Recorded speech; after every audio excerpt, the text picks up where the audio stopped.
자, 계속해서 11번부터 보도록 하겠습니다. 자, 66,000V 이하의 고압의 전기기기가 있는 장소에 물분무 헤드를 설치할 경우 전기기기와 물분무 헤드 사이에 얼마 이상의 거리를 두고 설치하여야 하는가라고 되어 있습니다.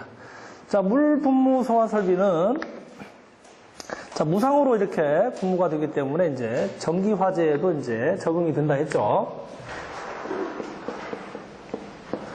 자, 물 분무 소화 설비는 이제 무상으로 이제 분무가 되기 때문에 전기 화재에도 이제 전기 화재에 적용이 된다. 이렇게 얘기했었습니다. 자, 전기 화재에 이게 적용이 되는데 무턱대고 이렇게 헤드를 고압 기기하고 이렇게 놓게 되면 어떻습니까? 이것도 마찬가지 물이기 때문에 이제 감전의 위험이 있습니다. 그래서 최소한의 이제 자, 이게 거리가 있어야 된다. 결국 뭡니까? 이거는 전기하고 이제 절연 조치를 해야 된다는 얘기죠. 전기하고 절연 조치.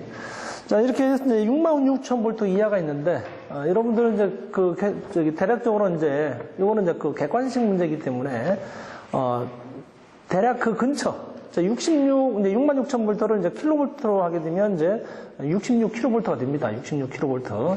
자, 그거에 대한 이제 거리는 이제 센티미터로 하게 되면 이제, 대략 수치가 66kV면 이제 70cm. 자, 메타로 하게 되면 0.7이죠. 그래서 그러한 근사치에 와 있는 수치를 이렇게 선택을 하면 됩니다.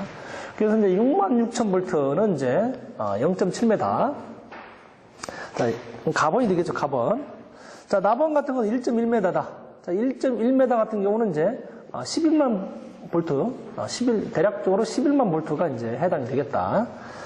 자, 그 다음에 다번을 보게 되면 1.8m가 있는데, 우리가 이제 대략적으로 생각하게 되면 한 18만 볼트라고 이렇게 생각하면 돼요. 예.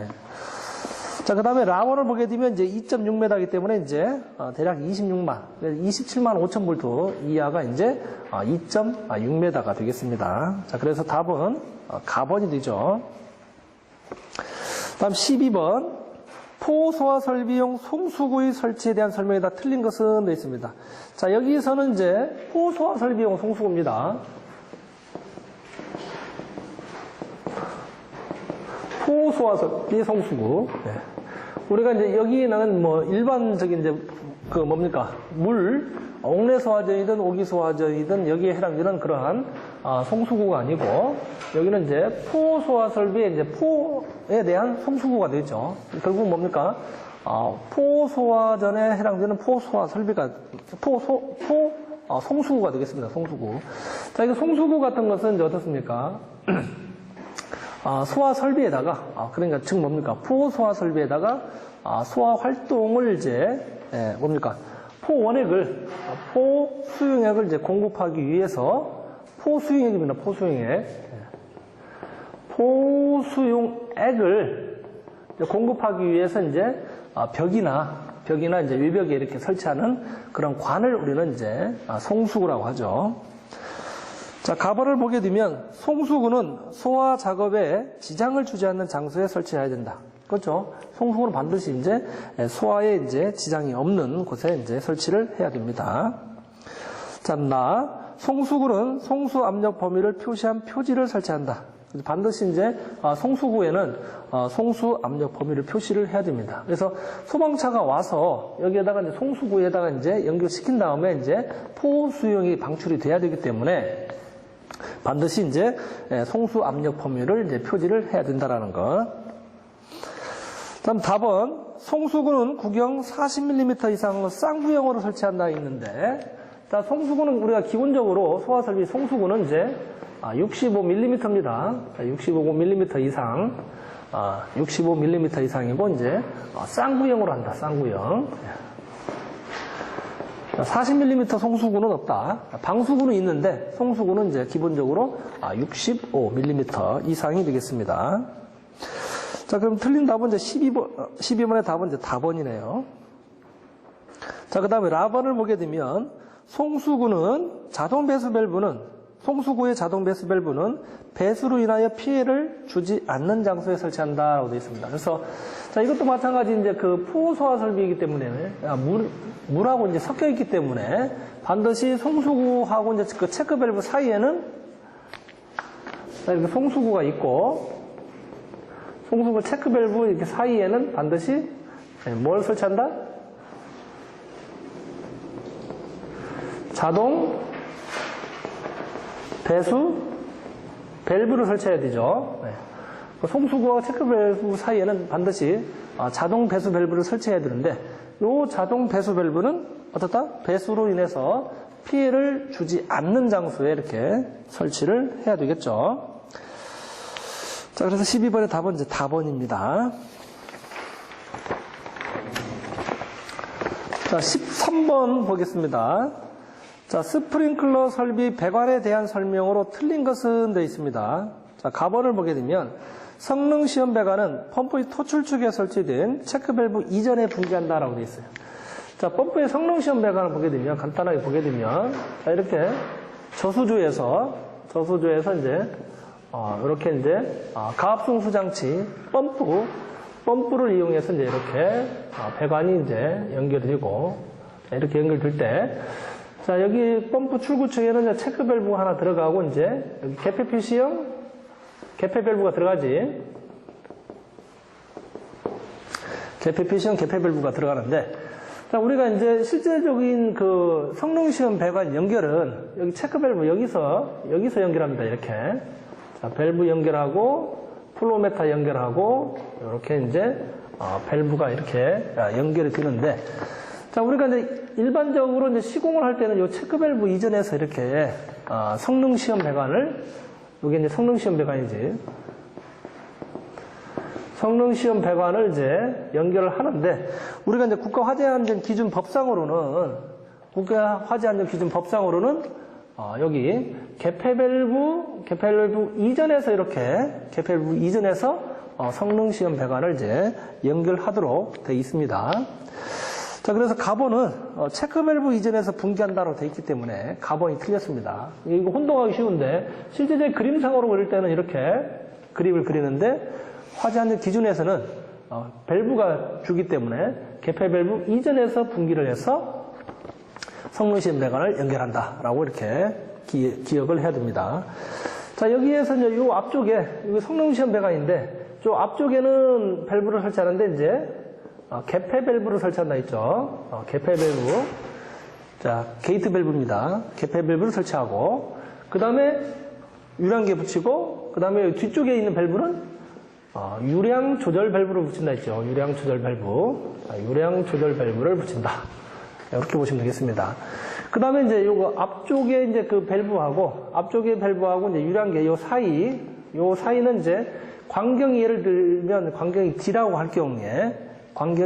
할 경우에 앞쪽 개폐 밸브하고 유량계 사이는 8배를 띄우고 광경에 8배를 띄우고 그 다음에 뒤쪽에 이제 그 유량 조절 밸브하고는 이제 5D를 띄운다는 거 여기까지 좀 기억을 하면 되겠어요.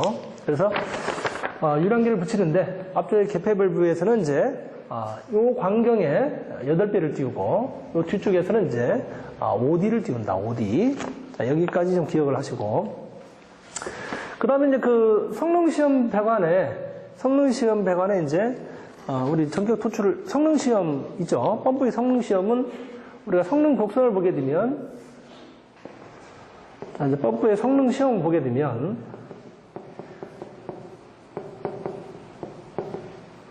자, 요쪽이 이제 Q입니다. 유량입니다. 이쪽은 유량.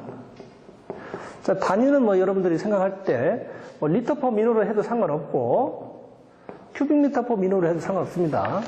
이쪽은 유량이고, 자, 이쪽은 양정이죠, 양정. 자, 양정이 되겠습니다. 그래서 단위는 이제 양정은 미터. 이렇게 되죠.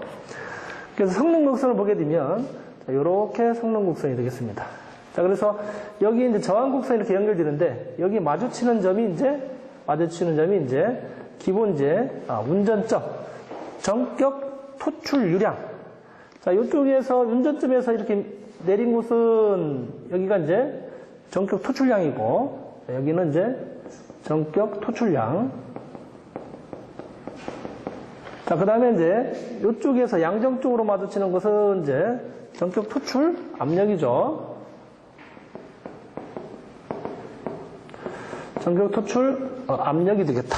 전격 토출 압력. 자, 그러면 여기서 우리가 이제 펌프 성능 시험할 때 이제 체절 운전 시하고 이제 전격 토출량의 이제 150%로 이제 이렇게 운전할 때를 이렇게 보게 되면 우리가 계산하기 쉽게끔 자, 전격 토출량은 100이라고 보고 이때 양정도 마찬가지 이제 100m라고 볼 경우에 100m라고 보게 되면 1차적으로 이제 체절 운전 시. 자, 체절 운전 시라는 건 뭐야? 자, 여기에 있는 밸브하고 여기 있는 밸브하고 자, 여기 있는 개폐 밸브를 이제 잠근 상태에서 이 펌프를 운전을 하는 겁니다. 운전을 하게 되면 어떻게? 토출량이 제로인 상태. 토출량이 제로인 상태의 운전점. 여기를 이제 체절 운전 시 운전점이죠. 그래서 체절 운전 시는 이제 140%를 이제 초과할 수 없다라고 되어 있죠. 초과할 수 없다. 예를 들면 전격 토출 압력이 100이다, 100m다. 그러면 체절 운전 시에 140m를 넘어갈 수 없다는 얘기가 되겠습니다.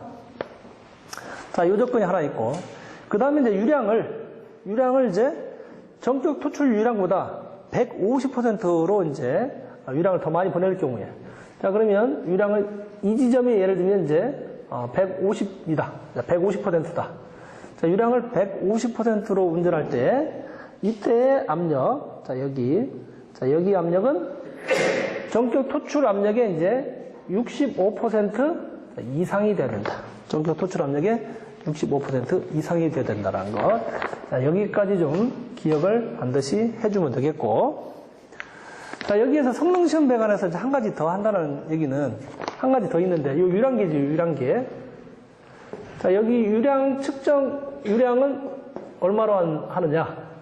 자, 여기에 유량계를 취부를 해야 되는데, 여기에 유량계 취부는 전격 토출 유량의 175%죠. 자, 여기 유량계는 전격 토출량의 이제 175% 이상을 이제 측정할 수 있는 유량계를 이제 취부를 해야 된다라는 거.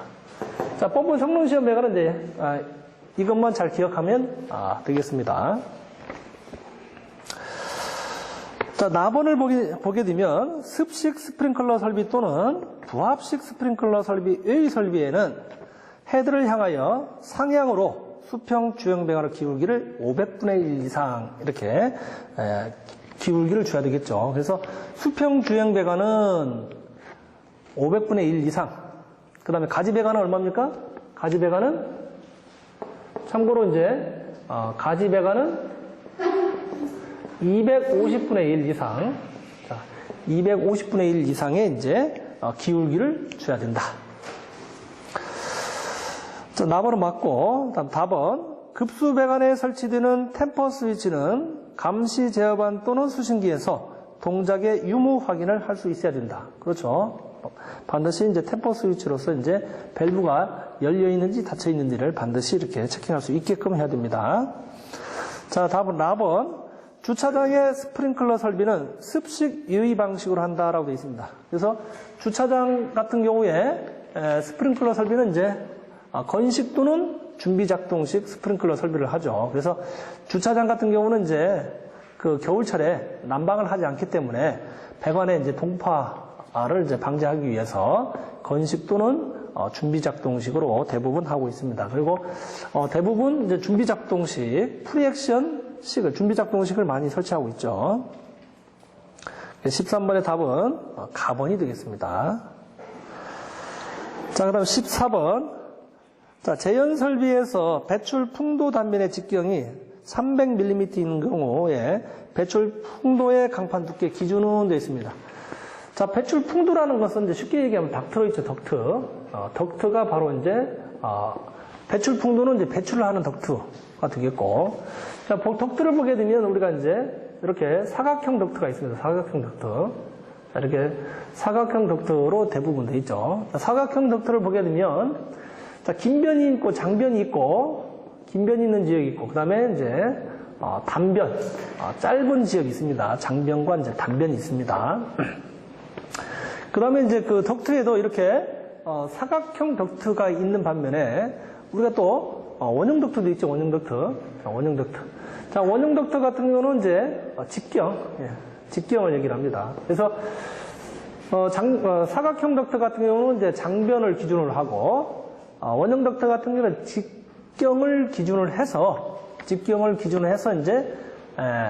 이 철판의 두께가 이제 결정이 됩니다. 그래서 우리가 일반적으로 이제 철판의 두께는 0.5T, 이 티크니스는 이제 우리가 일반적으로 이제 밀리미터 단위로 쓰는데, 자, 우리가 일반적으로 0.5T 하게 되면 밀리미터라고 이렇게 이해를 하면 됩니다. 그래서 0.5mm, 그 다음에 0.6mm, 그 다음에 0.8T, 자, 1.0T, 자, 1.2T. 우리가 지금 덕트로서 일반적으로 이제 공장에서 쉽게 절곡해서 쓸 수 있는 그러한 덕트는 1.2T까지 있습니다.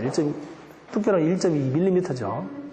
자, 그러면, 자, 기준은 이제 장변 또는 이제 원형 덕트 같은 경우는 직경, 사각 덕트 같은 경우는 장변을 기준으로 한다 있습니다. 그래서 0.5T 같은 것은 이제 길이가 이제 450mm 이하, 450mm 이하. 그 다음에 0.6T 같은 것은 이제 450 초과에서 이제 750 이하가 되겠죠. 그 다음에 0.8T는 750 초과가 되겠지. 750 초과, 1500 이하가 이제 0.8T를 쓰고, 그 다음 1T 같은 것은 이제 1500 초과에서 이제 2250mm 이제 이하가 이제 1T를 씁니다. 1T. 그 다음에 이제 1.2T는 2250 초과가 되겠죠. 초과가 되겠습니다. 자, 그래서 여기 문제에서는 이제 직경이 이제 300mm이기 때문에 300mm니까 자, 여기에 해당되죠. 그래서 0.5mm가 답이 되겠습니다. 그래서 14번의 답은 이제 가번 0.5mm 이상 이렇게 보면 되겠죠. 자, 그 다음에 15번 다음 중 피난기구의 화재안전 기준에서 사용하는 용어의 정의에 포함하는 피난기구는 되어 있습니다. 피난기구. 자, 피난기구를 보게 되면 우리가 이제 그 국가화재안전기준 이제 301이죠. 301에 이제 피난기구가 있어요. 자, 피난기구가 있고 또 하나는 이제 국가화재안전기준 NFSC에 이제 302를 보게 되면 이제 인명안전기구가 있죠. 인명안전기구가 있다. 자, 여기 보게 되면 1번 가번을 보게 되니까 이제 공기안전매트 있죠. 공기안전매트. 자, 공기안전매트. 자, 공기안전매트 같은 거는 이제 피난기구에 해당이 되죠. 그래서 건축물에서 이제 어떻게 외부로 이렇게 뛰어내리게 되면 이제 충격을 이제 완화할 수 있게끔 포대 내에 이제 공기 같은 것이 채워져 있는 것을 이제 공기 안전매트라 하지. 공기 안전매트. 그래서 공기 안전매트는 이제 피난기구이기 때문에 여기에서 이제 15번의 답은 이제 가번이네, 가번. 자, 그 다음에 이제 여기 나번을 보니까 이제 방열복 있죠, 방열복. 자, 방열복은 이제 인명안전기구에 해당되지, 방열복. 자, 방열복은 이제 화재가 발생했을 때 소화 활동을 위해서 이제 뭡니까? 그 열을 어떻게 복사열을 가까이에 이제 근접할 수 있게끔 내열 피복된 것을 이제 우리는 방열복이라고 합니다. 방열복. 자, 그다음에 달을 보니까 뭐가 있습니까? 공기호흡기가 있죠. 공기호흡기. 자, 공기호흡기가 있다.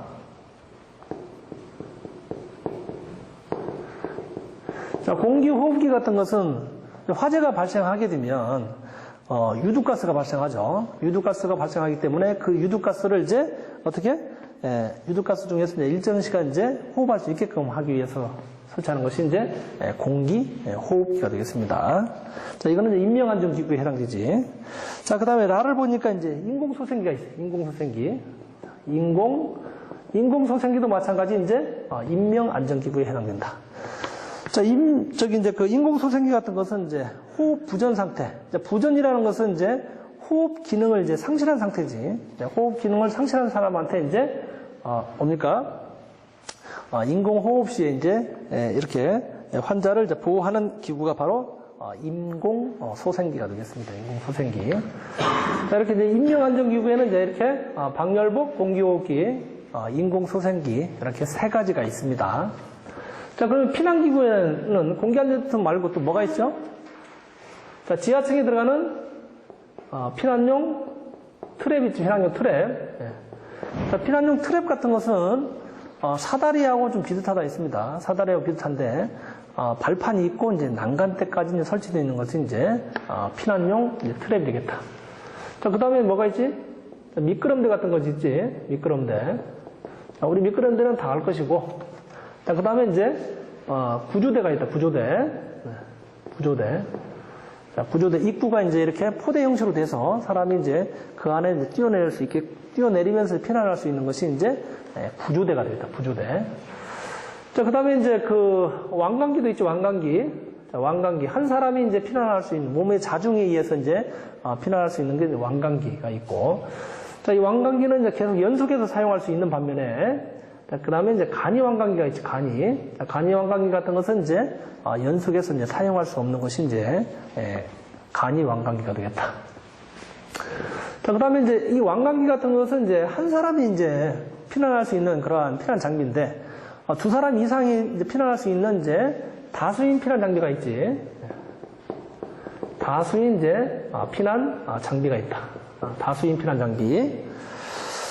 다수인 피난 장비가 있고, 이거는 이제 두 사람 이상이서 한 번에 이제 피난할 수 있는 것이 이제 다수인 피난 장비고. 자, 그 다음에 이제 주로 이제 공동주택 같은데 아파트에 많이 쓰는 이제 승강식 피난기가 있지. 승강식 피난기. 자, 이거는 이제 자중에 의해서 사람의 몸이 이제 거기 올라가게 되면 자중에 의해서 내려가서 피난할 수 있는 이러한 승강식 피난기가 있다. 자, 그다음에 뭐가 있죠? 피난 밧줄이 있지. 피난 밧줄. 자, 피난 밧줄이 있고, 피난 밧줄. 그 다음에 이제 피난 사다리. 피난 사다리. 자, 이런 것도 있고. 그 다음에 빠진 게 이제 피난교가 있지. 피난교. 예, 피난교가 있다. 자, 피난교가 있다. 자, 피난교. 자, 이런 것들이 이제 국가화재안전기준 301에 있는 이제 피난기구고. 자, 국가화재안전기준 302에 있는 것은 인명안전기구, 방열복, 인공소생기, 그 다음에 공기호흡기 이렇게 세 가지가 있다. 자, 그래서 15번에서는 이제 피난기구이기 때문에 가번에 이제 공기안전벨트가 이제 답입니다. 다음에 16번 보도록 하겠습니다. 자, 이산화탄소 소화 설비 저압 저장 용기 방식 중 용기는 자동 냉동기를 설치하여 일정 온도 및 압력을 유지해야 한다. 이때 온도와 압력의 기준은 되어 있습니다. 자, 이거는 이제 이산화탄소 소화 설비인데, 자, 이산화탄소 소화 설비 같은 경우는, 자, 이산화탄소 소화 설비 같은 것은 이제 고압식과 이제 저압식이 있습니다. 자, 고압식과 이제 저압식이 있다. 자, 우리 여기 문제에서는 이제 저압식에 대한 문제죠. 저압식이. 자, 고압식 같은 건 참고적으로 이제 고압식 같은 경우는 이제 우리가 일반적으로 이제 68리터짜리의 용기를 이렇게 이제 여러 가지 이렇게 용기를 이렇게 이제 집합관을 묶어서 이렇게 이제 방사하는 형태로 되어 있는 것이 이제 고압식이고, 그다음에 이제 저압식 같은 것은 이제 큰 용기, 이렇게 큰 저장 탱크가 있습니다. 이렇게 큰 저장 탱크에 이제 한 번에 이제 여기다가 이제 이산화탄소를 저장해서 이렇게 방출하는 것이 이제 저압식이 되겠습니다. 저압식. 그래서 고압식과 이제 저압식이 있다. 자, 그러면 여기에서 이제 그 저장 압력이 있는데, 자, 저장 압력을 보게 되면 고압식 같은 경우에 저장 압력은 이제 우리가 이제 20도씨일 때, 상용 온도, 우리가 일반적인 온도 20도씨일 때 이제 여기에 저장되는 압력이 이제 6메가파스칼 이상, 6메가파스칼이고, 그 다음에 이제 저압식 같은 경우는 이제 압력을 이제 낮춰야 되죠. 압력을 낮춰서 이제 액체 상태로 저장을 합니다. 그래서 이제 이산화탄소를 저장하더라도 이제 다량의 이산화탄소를 이제 저장할 수 있는 방법이 이제 저압식이죠. 그래서 저압식 같은 경우는 이제 온도는 이제 마이너스 18도씨죠. 마이너스 18도씨 이하로 하면서 압력은 2.1 메가파스칼을 유지합니다. 2.1 메가파스칼. 자, 여기서 문제에서는 요거를 물어봤죠. 그래서 저압식 같은 경우는 이제 여기에다가 이제 마이너스 18도씨를 유지하기 위해서 이 안에다가 이제 뭐가 들어가? 코일이 들어가고 여기에 이제 냉동기를 설치합니다. 냉동기. 그래서 냉동기에다가 여기에다가 이제 온도 센서를 달아서 이렇게 이제 18도씨에 세팅을 해서 냉동기가 항상 18도씨를 이제 유지하게끔 하는 것이 이제 저압식이 되겠습니다. 자, 이렇게 이제 저압식 같은 경우는 이제 18도씨 이하를 항상 유지시켜줘야 되고, 예를 들면 만약에 18도씨 이상이 되게 되면 고압으로 인해서 여러 가지 문제가 생길 수 있습니다. 그래서 반드시 저압식 같은 것은 이제 이렇게 냉동기를 설치해서 마이너스 18도씨를 유지시켜주고, 그때 압력은 2.1 메가파스칼로 이제 유지를 해야 된다. 여기까지 기억하시면 되겠고. 참고로 여기 이제 헤드의 방사 압력을 보게 되면, 자, 고압식 같은 경우에 이제 헤드 방사 압력을 보게 되면,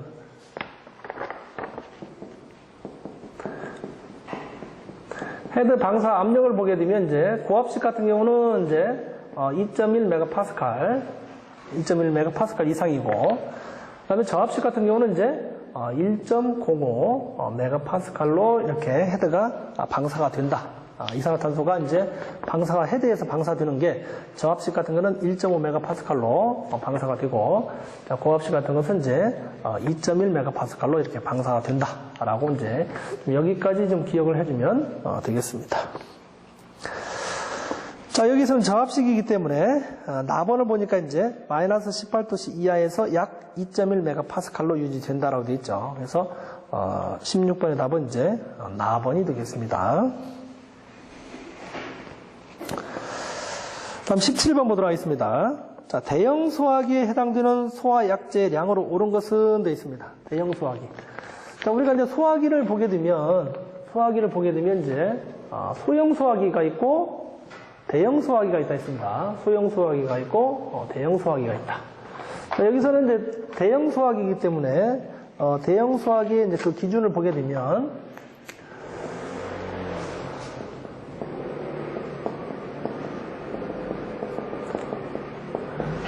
자, 대형 소화기는 이제 소형 소화기 같은 것은 이제 가볍죠. 사람이 이렇게 들고 이렇게 바로 이렇게 그 소화 작업을 할 수 있는데, 대형 소화기 같은 것은 이제 용량이 크기 때문에 사람이 운반할 수 있는 이제 운반대가 있고, 이제 뭐가 있어요?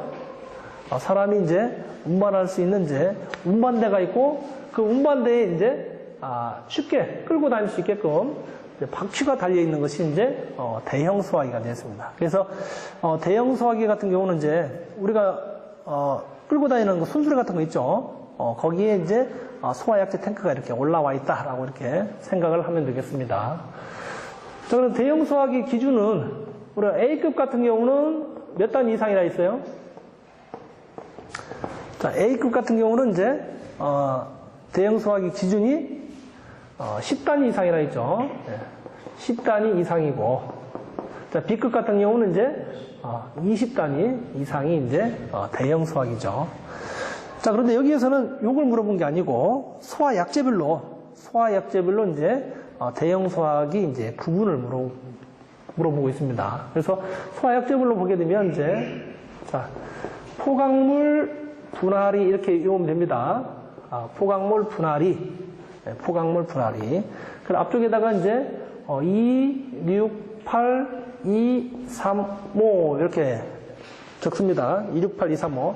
그럼 여기다 동그라미 하나씩 칩니다. 동그라미 하나씩 치고, 자, 포강물은 이제 단위가 킬로그램으로 나타내고, 자, 킬로그램. 그 다음에 분할이는 이제 리터로 한다. 자, 이렇게 기억을 하면 됩니다. 쉽게. 그래서 이제 이 포는 포소화약제가 되겠고, 자, 그 다음에 이제 여기 강은 이제 강화액이지. 강화액. 자, 그 다음에 물소화약제. 그 다음에 분은 분말이지. 분말. 그 다음에 할은 할로겐. 할로겐 화합물. 할로겐 화합물이다. 자, 그 다음에 이는 이산화탄소다. 이산화탄소 소화약제가 되겠다. 자, 이렇게, 이 이상이 이제 대형 수학입니다. 이 이상이 이제 대형 수학이다.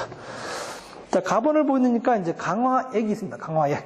자, 50리터죠. 강화액 같은 것은 이제, 60. 이거 잘못됐네요. 네. 여기가, 포강물이, 죄송합니다. 포강물이 리터죠. 네. 여기가 리터고, 여기가 리터고, 분말 할로겐 이산화탄소가 이제 여기가 킬로그램이죠. 네. 여기가 이제 킬로그램입니다. 이렇게 됩니다. 네. 자, 리터와 킬로그램. 자, 이제 강화액은 이제 50리터다. 자, 50리터이기 때문에 이제 대형 수화기 아니지. 그래서 60리터 이상이 돼야만 이제 대형 수화기가 된다. 자, 나번 기계포가 있습니다. 기계포. 자, 포소화약제죠. 포소화약제는 20리터. 근데 여기서는 이제 15리터가 있기 때문에 이제 대형 수화기가 아니고. 자, 답은 이산화탄소 40kg. 자, 이산화탄소 같은 것은 이제 50kg 이상이어야 되는데, 이것도 마찬가지 이제 틀렸죠. 자, 그 다음에 라번을 보니까 이제 분말 30kg 있죠. 자, 분말 같은 경우는 이제 20kg 이상이면 이제 대형 수화기이기 때문에 지문에서 이제 30kg 나왔기 때문에 이제 라번이 이제 대형 수화기 기준이 되겠다. 그래서 17번의 답은 이제 라번이 되겠습니다. 라번. 다음 18번 보도록 하겠습니다. 자, 연결 송수환 설비 가압 송수 장치를 수동 스위치의 조작에 의해 기동되도록 하고자 한다. 이때 수동 스위치 설치 기준 중 맞는 것은 되어 있습니다. 자, 연결 송수관 설비는 이제 소화 활동 설비라 있어요. 자, 연결 송수관 설비는 이제 자, 소방대들이 쓰는 이제 소화 활동 설비라 있습니다. 그래서 어떻게 됩니까? 송수구에다가 소방차가 와서 이제 호스를 연결해서 이제 이렇게 소화 작업을 하는데 우리가 이제 이 소방차에 이제 그 미는 압력, 소방차에서 이제 물을 공급할 수 있는 압력이 한계가 있습니다. 한계. 그래서 이제 우리가 이제 연결 송수관 설비는 지표면에서부터 이제 각 층에 이제 가장 먼 방수구까지 높이가 70m죠. 70m 이상인 경우에는 가압 송수 장치를 설치하게끔 되어 있습니다. 그래서 가압 송수 장치를 이제 설치를 해야 된다. 이렇게 이제 펌프를 설치를 해서 70m 이상인 경우는 이제 물이 원활하게 이제 공급이 되도록 이렇게 해야 되는데, 자, 이렇게 가압 송수 장치를 이제 설치할 경우에는 이제 수동 스위치를 반드시 설치하게끔 되어 있습니다. 자, 수동 스위치를 설치하는데, 수동 스위치는 이제 1개 이상이 아니고 반드시 2개 이상이 설치해야 된다. 2개 이상. 자, 2개 이상 설치가 돼야 되는데, 이 중에서 반드시 한 개는 여기 송수구, 반드시 한 개는 송수구 부근에 부근에 설치를 해야 된다. 자, 이게 중요한 거지. 한 개는 반드시 2개 이상. 자, 가압 송수 장치가 설치되는 경우에는 수동 스위치를 설치를 해야 되는데, 수동 스위치는 2개 이상 설치해야 된다. 2개 이상 설치해야 되는데, 그 중에서 반드시 한 개는 송수구 부근에 설치한다. 송수구 부근에. 자, 여기까지 좀 기억을 해야 됩니다. 그래서 이제 이러한 가압 송수 장치는 이제 참고로 지표면에서 방수구까지 높이가 70m 이상인 경우에 이제 가압 송수 장치를 설치한다. 자, 여기까지 좀 기억을 하게 되면 여기 있는 문제는 이제 무난하게 이제 풀 수 있는 문제가 되겠습니다. 자, 그래서 가번을 보니까 수동 스위치는 감시 제어반과 동력 제어반에 설치하여야 한다라고 되어 있기 때문에 틀렸죠. 그래서 한 개는 이제 송수구가 나와야 됩니다. 자, 나번 수동 스위치는 감시 제어반을 포함하여 2개 이상 장소에 설치해야 된다라고 했죠. 그래서 감시 제어반을 포함해서 2개가 아니고, 자, 답안을 보니까 수동 스위치는 송수구 부근을 포함하여 2개 이상의 장소에 설치해야 된다라고 되어 있죠. 그래서 답안이 맞습니다. 그래서 한 개는 반드시 송수구 부근에 설치를 해야 된다라는 거 반드시 기억을 하시기 바랍니다. 자, 그래서 18번의 답은 이제 답안이 되겠죠. 다음 19번 보도록 하겠습니다. 자, 바닥 면적이 10,000스퀘어미터인 방호 공간에 폐쇄형 스프링클러 설비를 설치할 경우 자, 몇 개의 습식 유수 검지 장치가 필요한가라고 되어 있습니다. 자, 우리가 이제 스프링클러 설비를 보게 되면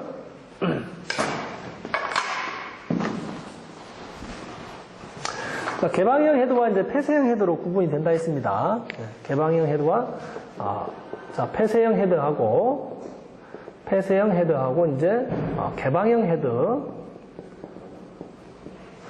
자, 폐쇄형 헤드와 이제 개방형 헤드가 있는데, 자, 이 용어가 이제 좀 틀리다 했죠. 자, 폐쇄형 헤드 같은 경우는 이제 그 담당하는 구역을 방호구역이라고 합니다. 방호구역.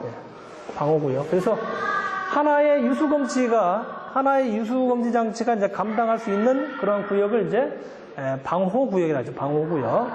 그리고 방호구역이라고 용어를 쓰고 반드시 이제 유수검지 장치를 씁니다. 유수검지 장치.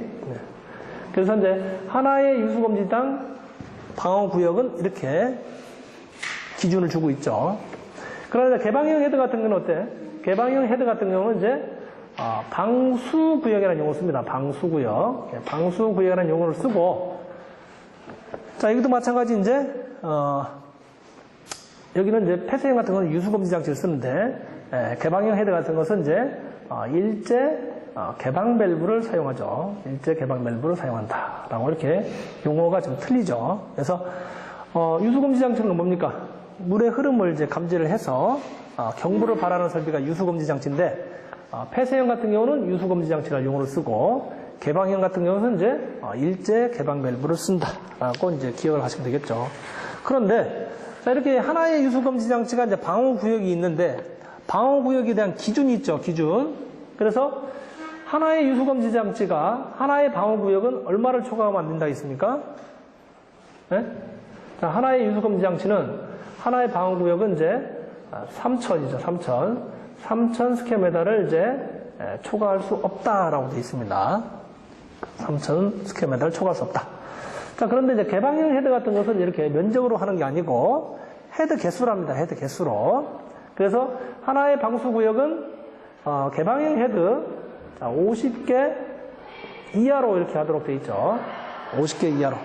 그래서 이제 하나의 일제 개방 밸브에 개방형 헤드를 설치할 수 있는 수는 50개 이하가 된다. 50개 이하. 그 다음에 폐쇄형 헤드 같은 경우는 이제 하나의 유수검지 장치의 그 방호구역은 3,000 스퀘어미터를 초과할 수 없다.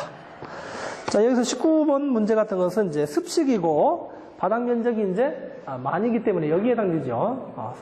습식 같은 것은 폐쇄형 헤드가 해당되기 때문에 자, 만을 이제 나누기 이제 3,000으로 나누게 되면 3.33 이렇게 나오죠. 그래서 이제 4개를 설치해야 된다. 4개. 그래서 이제 유수검지 장치를 습식 유수검지 장치. 지금 뭐야? 습식 유수검지 장치. 그래서 알람 밸브지, 알람 밸브. 자, 알람 밸브를 이제 4개를 설치를 해야 된다라는 거. 그래서 19번의 답은 이제 나번이 되겠습니다. 나번. 자, 그다음 20번. 자, 피난기구 설치 대상의 기준으로 정확한 것은 되어 있습니다. 자, 피난기구에 대해서는 아까 여기 앞쪽에서 얘기했었죠. 자, 피난기구는 이제 공기안전 매트, 피난용 트랩, 미끄럼대, 구조대, 완강기, 간이완강기, 다수인 피난장비, 승강식 피난기, 피난밧줄, 피난사다리, 피난기구가 있는데, 자, 우리가 이제 그 설치 대상이 3가지로 구분이 되어 있죠. 그래서 어떻게 구분되어 있습니까? 처음에는 이제 피난기구는 지하층이 있고, 지하층. 자, 지하층에 설치되는 대상이 있고, 그 다음에 지상 3층이죠. 3층 있고, 그 다음에 4층에서 이제 10층 이하가 있다. 자, 여기에서는 지하층하고 이제 3층이 이제 나오지 않았기 때문에 요거 이제 해당이 없고, 자, 요거죠. 그래서 4층 이상, 10층 이하. 그래서 답안을 보니까 4층 이상, 10층 이하가 답이죠. 그래서 여기에 해당되는 건 이제 4층 이상에서 10층 이하가 되겠습니다. 이상으로 마치겠습니다.